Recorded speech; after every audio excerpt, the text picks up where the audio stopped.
Newton के गति के नियम हम लोग पढ़ रहे थे। पिछली कक्षा में हम लोगों ने 2 नियम पढ़ लिए थे। आज हम लोग न्यूटन के गति के तृतीय नियम को पढ़ेंगे, उसको समझेंगे और न्यूटन के गति के समीकरण की चर्चा करेंगे। तो आइए देखते हैं समय को ना गंवाते हुए। वीडियो अच्छा लगेगा लाइक करिएगा, सब्सक्राइब करिएगा और शेयर करिएगा। अगर अच्छा ना लगे तो डिसलाइक करिएगा, लेकिन करिएगा ज़रूर, कुछ ना कुछ ज़रूर करिएगा। उम्मीद करूंगा कि आप लोग पूरा देखेंगे, क्योंकि बहुत बड़ा वीडियो में नहीं बनाता। 10 से 15 मिनट का टाइम दीजिए और सपोर्ट करिए। फ्री में पढ़ा रहा हूँ भाई, पैसे नहीं ले रहा हूँ, एप्लीकेशन नहीं चला रहा हूँ, आप लोग के लिए खड़ा हुआ हूँ। तो उम्मीद करूँगा कि आप लोग सपोर्ट करेंगे। आइए शुरू करते हैं गति के तृतीय नियम। गति का तृतीय नियम, ये नियम किसने दिया है? ये नियम दिया है न्यूटन ने। तो न्यूटन के गति का तृतीय नियम, इसको एक्शन रिएक्शन, क्रिया प्रतिक्रिया का नियम भी कहते हैं। क्रिया प्रतिक्रिया का नियम भी कहते हैं। इसको समझना बहुत ही आसान है। अगर आपने कोई एक्शन किया है तो उसका रिएक्शन जरूर आएगा। न्यूटन यही कहते हैं कि हर एक्शन का रिएक्शन होगा, एक्शन का रिएक्शन जरूर होगा। आपने अगर हवा में गेंद उछाली है तो वापस ज़मीन पे जरूर आएगी। अगर आप किसी वस्तु पर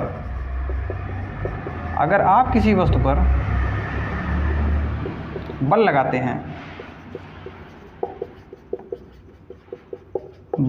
हैं तो वह वस्तु भी आप पर उतना ही बल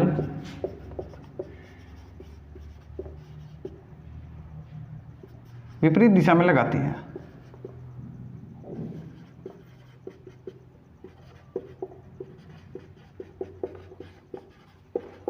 एग्जाम्पल के तौर पे समझेंगे। आपने दीवार में एक घुसा मारा, चोट किसको लगनी चाहिए थी? दीवार को। लेकिन उस दीवार ने भी आप पर एक बल लगाया और आपको भी चोट लगी। जब हम किसी बंदूक से फायरिंग करते हैं तो आप यहाँ पे देखिए कि ये बंदूक की नली है, यहाँ से गोली निकलेगी। तो ये बंदूक भी जितनी रफ्तार से गोली निकलेगी, जितना बल लगाएगी, जितनी ताकत के साथ निकलेगी, उतनी ताकत के साथ एक दूसरा बल आपकी तरफ लगेगा। ये है एक्शन रिएक्शन। ये हमेशा ये कहता है कि अगर आपने कोई गेंद ऊपर फेंकी है तो नीचे आएगी। क्रिया प्रतिक्रिया का नियम है ये। इतना ही था, बहुत ज़्यादा ड्रामा नहीं करना है। सीधी सी बात क्या है कि अगर आप किसी वस्तु पर बल लगाएंगे तो वह वस्तु भी आप पर बल लगाएगी। इसे ही न्यूटन का तृतीय नियम या क्रिया प्रतिक्रिया का नियम कहते हैं। आइए चर्चा करते हैं समय को न गंवाते हुए। न्यूटन के गति के समीकरण क्या हैं? न्यूटन ने 3 गति के समीकरण दिए। थोड़ा सा समझना है, उसके बाद सारी चीज़ें आसान हो जाएंगी। गति के समीकरण, सपोज करिए कि कोई वस्तु स्थिर अवस्था में है। स्थिर अवस्था का मतलब है उसका प्रारंभिक वेग क्या है? प्रारंभिक वेग 0 है। अब वो चलने के लिए तैयार है, आपने उस पर कुछ बल लगाया। इस बल के कारण यह वस्तु त्वरित हो गई, यानी कि इसमें त्वरण उत्पन्न हो गया। और उस त्वरण के कारण, जो ये त्वरण उत्पन्न हुआ है एक्सीलरेशन, इसके कारण इसने कुछ वेग प्राप्त कर लिया। इसने कुछ वेग प्राप्त कर लिया और जो वस्तु है अब वो गतिमान हो गई। गतिमान हो गई।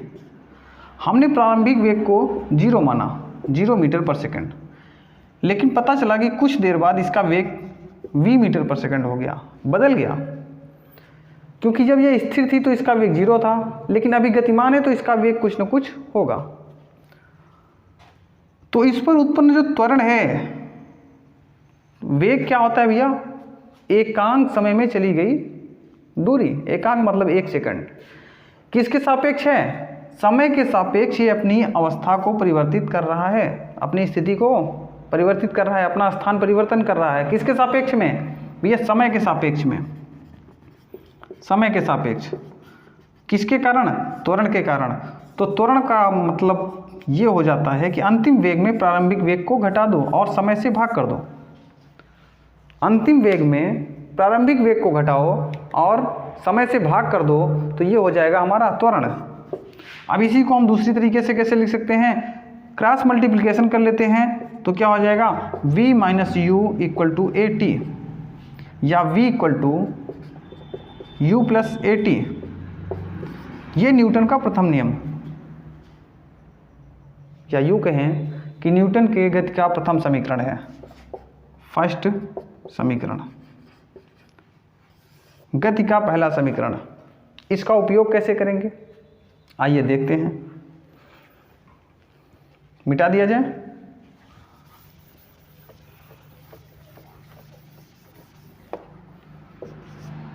क्वेश्चन क्या है? क्वेश्चन देखते हैं कि सपोज करिए कि कोई पिंड जो स्थिर अवस्था में था, किस अवस्था में था? स्थिर अवस्था में था। इसका वेग क्या था? 0 मीटर पर सेकंड। 5 सेकंड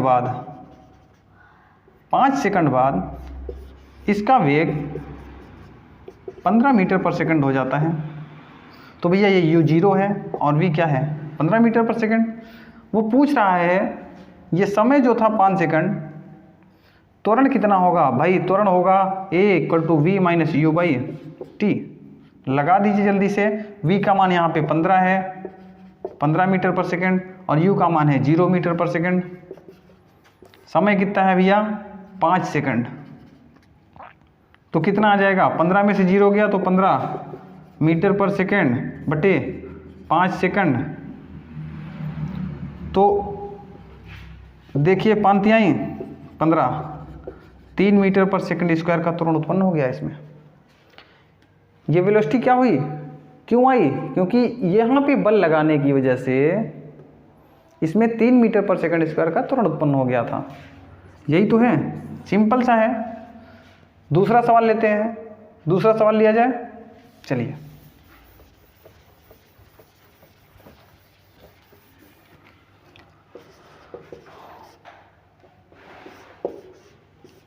एक पिंड जो 2 मीटर पर सेकंड के वेग से गतिमान था, ये पहले से ही गतिमान है।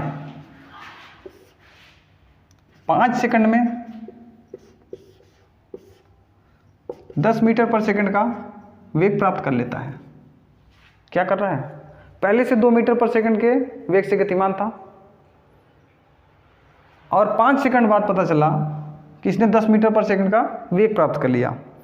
तो इसमें जो त्वरण लग रहा है वो कितना है भैया? त्वरण ये क्या हो गया हमारा u, ये क्या हो गया t, और ये क्या हो गया v।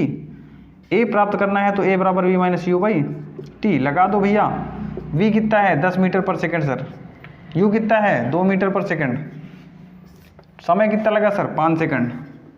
तो 10 में से 2 गया तो 8 मीटर बटे सेकंड, बटे करो भैया 5 सेकंड। तो कितना हो गया? 8 बटे 5 मीटर बटे सेकंड स्क्वायर। तो 1.6 मीटर पर सेकंड स्क्वायर। 5 एकन्नम 5, 5 छंग 30। उम्मीद करता हूँ समझ में आ रही होगी। इसी तरह से न्यूटन ने 2 और नियम दिए। वो नियम क्या थे? न्यूटन का द्वितीय नियम देखेंगे तो इन्होंने कहा कि अगर आपसे कोई ये पूछ ले कि ये कितनी दूरी तक चला, इसके दौरान कितनी दूरी तक चला, तो बिल्कुल ही आसान है। कितनी दूरी तक चलेगा भाई? तो उन्होंने दूसरा नियम दिया, सेकंड इक्वेशन, यानी कि न्यूटन के गति का द्वितीय समीकरण। न्यूटन के गति का द्वितीय समीकरण ये क्या है भैया? s बराबर u t plus half a t square, जहाँ पे u क्या है भैया? प्रारंभिक वेग, t क्या है? समय, a क्या है? त्वरण, और यस वो दूरी है जो वो चल रहा है। क्वेश्चन कैसे बनेगा? क्वेश्चन भी बना लेते हैं।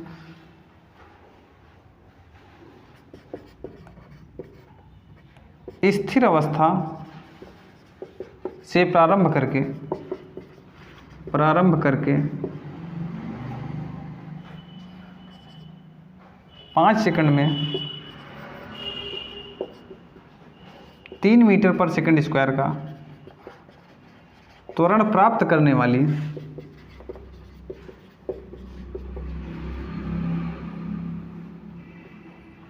वाला पिंड इस समय में कितनी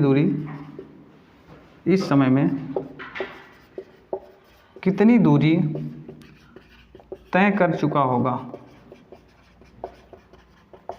सवाल सिंपल सा है। हमारा जो पिंड था वो क्या था भैया, स्थिर अवस्था में था, अर्थात u इक्वल टू 0। 5 सेकंड में कितना, इसका त्वरण क्या आ गया 3 मीटर पर सेकंड स्क्वायर का। वेग हमको नहीं पता, सारी की सारी चीज़ें निकालेंगे, परेशान नहीं होना। अगर वो पूछता कि वेग कितना हो गया होगा, यहाँ पे वेग बता दो भाई, तो वेग निकालना होता तो प्रथम समीकरण को लगाते, v equal to u plus a t, u का मान 0, ए का मान 3 मीटर पर सेकंड स्क्वायर, समय कितना दिया है 5 सेकंड, सेकंड से 1 सेकंड गया, 5 तिहाई 15 मीटर पर सेकंड। ये v का मान हमारा आ गया। v का मान क्या आ गया, यहाँ पे कितना, तब तक वो 15 मीटर पर सेकंड का वेग प्राप्त कर चुका था। लेकिन हमसे पूछा क्या है, हमसे पूछा है कि इतनी दूर जो गया है 5 सेकंड में, ये दूरी कितनी है। तो दूरी के लिए क्या लगाएंगे, s बराबर u t plus half a t square. मेरे भाई एक बात बताओ, u का मान 0, t का मान 5 प्लस 1/2, a का मान 3, t का मान 5 का स्क्वायर। ये पूरा पार्ट हो गया 0, ये कितना बच गया 1/2, 5 5 25 तियाँ 75, तो आ गया 37.5 मीटर। कितनी दूर गया, वो गया 37.5 मीटर। बात समझ में आ रही है। उम्मीद करूंगा कि और सारे सवालों को आप कर लेंगे। इसी तरह से न्यूटन का एक तीसरा नियम है, उसको भी आप लिख लीजिए। उसका उपयोग एकदम मिक्सअप टाइप है, थर्ड लॉ ऑफ